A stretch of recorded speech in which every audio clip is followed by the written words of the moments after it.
नमस्कार मित्रों, भाषा के बहाने एक बार स्वागत।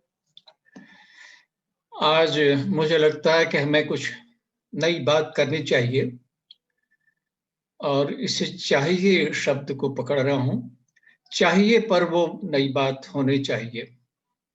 कैसा रहेगा? हिंदी में ये चाहिए क्रिया बड़ा अजब सा व्यवहार करती है। यों मूलतः ये लगती है कि चाह धातु से व्युत्पन्न है, लेकिन अन्य सारे चाह के जो भी क्रिया रूप हैं, ये सब इस पर लागू नहीं होता। ये इनसे बिल्कुल भिन्न है। इस लोक में रहकर भी पारलौकिक है। जैसे मैं बताता हूँ, आप जानते हैं कि भाषा में, हम हिंदी भाषा में वाक्य रचना में कर्ता और क्रिया का अन्वय होना चाहिए। अर्थात कर्ता जिस लिंग वचन का है, क्रिया भी उसी लिंग वचन की होनी चाहिए और काल का रूप भी उस क्रिया का उसी काल के अनुसार, लिंग वचन के अनुसार होना चाहिए। ये सार्वत्रिक है, कर्ता का और क्रिया का अन्वय। चाह क्रिया को देखें। चाह मूल धातु से निष्पन्न क्रिया, ये बदलती है लिंग वचन काल के अनुसार। जैसे वर्तमान काल में मैं चाहता हूं, चाहती हूं, लिंग के साथ, वचन के साथ हम चाहते हैं, हम चाहेंगे, हम चाहेंगी भी कहा जाता है भविष्यत काल में। भूतकाल में मैं चाहता था, मैंने चाहा, मैं चाहूंगा, हम चाहेंगे, हम चाहते थे। इस तरह से लिंग वचन काल के अनुरूप चाह क्रिया के रूप व्युत्पन्न होते हैं। और फिर वृत्ति के अनुसार भी तुम ये चाहो, तुम्हें चाहना होगा, हम चाहेंगे कि हम चाहें, या फिर संयुक्त क्रिया चाह लेंगे, चाह लिया, इत्यादि इत्यादि। लेकिन जैसा अभी मैंने कहा कि चाहिए इससे बिल्कुल भिन्न है। तो अब प्रश्न है कि चाह को कैसे उसके धातु के साथ माने। ये रूप अन्य धातुओं में बनता है। आप पढ़िए आज्ञार्थक वृत्ति, आप पढ़िए, आप उठिए, बैठिए, आइए, जाइए, लिखिए, नाचिए, कूदिए, जो मर्जी कीजिए। लेकिन आप चाहिए, चाह से आज्ञार्थक रूप व्याकरण से बन सकता है, सकता है, प्रयोग में कहीं नहीं है। आप चाहें, तुम चाहो, ये यहां तक चलते हैं, लेकिन आप चाहिए नहीं चलता। कारण जो भी रहा हो। दूसरी ओर सहायक क्रियाओं में चाहिए के साथ एक विशेषता यह है कि इसके साथ है सहायक क्रिया से इसकी नहीं पड़ती। मुझे चाहिए था, मुझे चाहिए होगा, क्या पता मुझे चाहिए हो, ये सहायक क्रिया बनेंगी।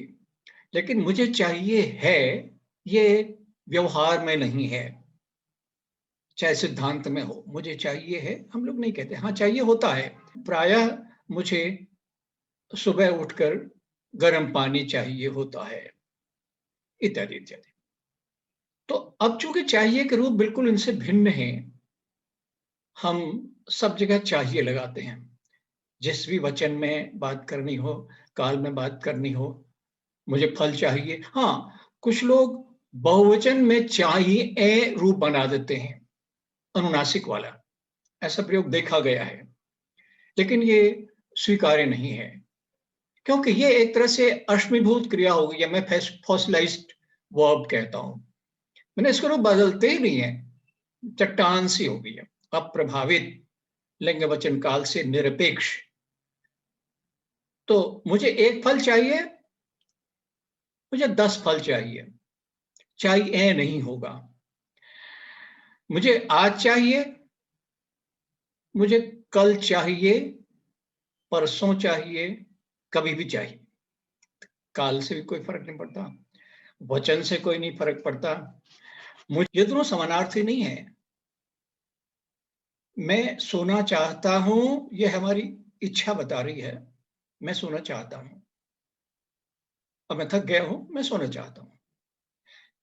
किंतु मैं थक गया हूं, मुझे सोना चाहिए, इस शर्त पर प्रयोग भले ही कर लें, लेकिन ये ठीक ठीक वही अर्थ नहीं है। तो मुझे सोना चाहिए, 9 बजे मुझे रोज सोना चाहिए, मुझे रात को देर तक जागने के बजाय समय से सो जाना चाहिए। तो इस तरह का रूप है। अब इसके प्रयोगों की थोड़ी चर्चा करें।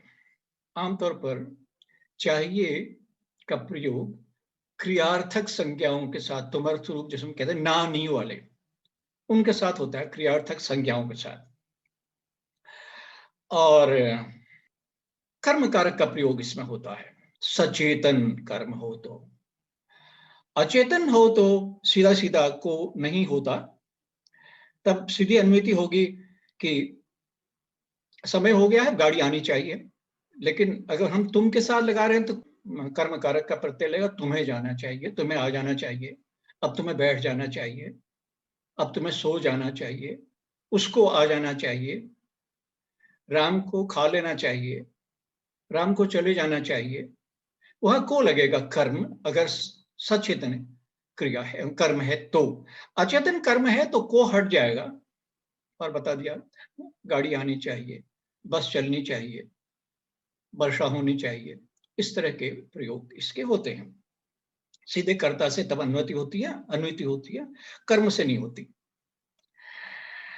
और दूसरी बात कि वाक्य अगर कर्म रहित ही हो, या कहना चाहिए कि अकर्मक क्रिया साथ में हो, तब ये सीधा होता है, मुझे सोना चाहिए, मुझे उठना चाहिए, बैठना चाहिए, नाचना चाहिए इत्यादि। सीधा सीधा तुमर्थ यानी क्रियार्थक संज्ञा के साथ ये जुड़ता है। ये तो थी चाहिए कि काल, लिंग, वचन आदि की दृष्टि से चर्चा, और जहां हमने बताया था कि वो अप्रभावित होता है इन सांसारिक बंधनों से, व्याकरणिक बंधनों से। अर्थ की ओर चले। चाहिए से कुछ विविध प्रकार के अर्थ हैं वाक्य संप्रेषण में, अर्थ संप्रेषण में। मुख्य रूप से ये अनिवार्यता का द्योतक है। तो जब यह अनिवार्यता बताता है तो क्रियार्थक संज्ञा के साथ, खास बात यह है कुछ क्रियार्थक संज्ञा चूंकि अब संज्ञा हो गई है तो उसका रूप तो लिंग वचन के अनुसार बदलेगा, लेकिन चाहिए रहेगा। जैसे हम कहते हैं देर हो रही है, हमें चलना चाहिए, दवा नियमित रूप से लेनी चाहिए। या कोई इंजीनियर पत्थर को देखकर कहता है शाम तक ये पत्थर हट जाना चाहिए। इस तरह ये चाहिए अनिवार्यता के द्योतक है। दूसरा इसका पहलू है, हम जब किसी के प्रति कुछ कामना करते हैं, उस कामना में दुष्कामना भी हो सकता है, प्लस नेगेटिव दोनों।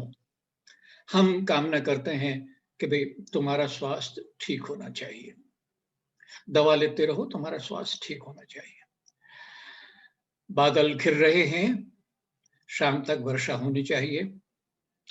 या कभी कभी दुष्कामना, जैसा मैंने कहा कि हम गुस्से में कह देते हैं कभी, उसका तो सत्यानाश हो जाना चाहिए। कहना नहीं चाहिए लेकिन भाषा है, हम कह सकते हैं। तो ये कामना और दुष्कामना की बात है। अनुमान से भी हम जब अनुमान लगाते हैं तो उस अर्थ में भी हम चाहिए का प्रयोग करते हैं। जैसे हम कहते हैं जिधर से धुआं उठ रहा है उधर आग होनी चाहिए। जिस पहाड़ से उठता हुआ धुआं दिखाई पड़ रहा है उस जंगल में आग होनी चाहिए। कोई ग्राहक से कहता है देखिए मैं आपको बिल्कुल नई साड़ी दे रहा हूं, इससे साड़ी का रंग खराब नहीं होना चाहिए, या इस साड़ी का रंग टिकाऊ होना चाहिए। ये अर्थ संबंधी कुछ विचित्रताएं हैं चाहिए की। अब हम थोड़ा चर्चा करेंगे चाहिए वाक्य के रूपांतरण पर। रूपांतरण से तात्पर्य होता है हमारा जब हम संरचना तो थोड़ा सा हटकर बनाते हैं लेकिन अर्थ लगभग वही रहता है। तो रूपांतरणात्मक दृष्टि से भी अनिवार्यता वाली जो बात है उन वाक्यों में इसका रूपांतरण प्राय होता है। जैसे तुम्हें अब जाना चाहिए, इसको हम कह सकते हैं तुम्हें चाहिए कि तुम जाओ। हमें उठना चाहिए, हमें चाहिए कि हम उठें। दवा लेते रहो, तुम्हें ठीक हो जाना चाहिए, दवा लेते रहो, तुम्हें चाहिए कि तुम ठीक हो जाओ। लेकिन वर्षा होनी चाहिए, वर्षा को चाहिए कि वो हो, ये नहीं होगा। जानते क्यों नहीं होगा? कर्ता अगर सचेतन है, तब हम इस तरह के वाक्य बनाते हैं। अगर अचेतन है तो वर्षा हो जानी चाहिए। वर्षा को चाहिए कि वो हो जाए, हम उसको परामर्श देने वाले कहीं नहीं बैठते हैं, इसलिए ये रूपांतरण संभव नहीं है। ऐसे ही अभी हमने जैसे कहा कि पत्थर हट जाना चाहिए सड़क पर से, तो पत्थर को चाहिए कि सड़क पर से हट जाए, नहीं होगा। अगर क्रिया का कर्ता अचेतन है तो ये संभव नहीं है। कर्ता दोनों तरफ समान भी होना चाहिए। जैसे तुम्हें चाहिए कि तुम जाओ, तुम्हें जाना चाहिए, सचेतन करता है दोनों तरफ। लेकिन राम को चाहिए कि वो गोपाल के घर जाए, दोनों तरफ सचेतन करता है, सचेतन पक्ष है। लेकिन राम को चाहिए कि गोपाल उसके घर जाए, ये नहीं होगा। जाने का कर्तापन राम के साथ ही होना चाहिए। इधर हम बदल देते हैं, चाहिए के साथ राम लगा दिया, जाए के साथ हमने गोपाल लगा दिया, ये भी नहीं होगा। कुछ उपवाक्यों में हम जानते हैं, संज्ञा उपवाक्यों में खासतौर पर किस से प्रारंभ होते हैं। होना ये चाहिए कि आप लोग मिलकर काम करें, आप लोगों को मिलकर काम करना चाहिए, आपको स्वस्थ रहना चाहिए, आपको चाहिए कि आप स्वस्थ रहें। तो ये इसके कुछ रूपांतरणात्मक पहलू थे।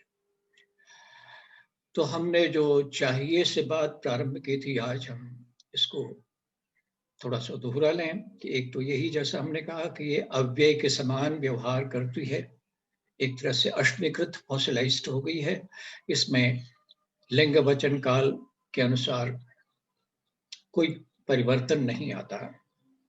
दूसरा हमने बताया कि ये अर्थ में भी कुछ विविधताएं ले आती है, और इसके कुछ रूपांतरण की भी हमने विशेषताओं की चर्चा की।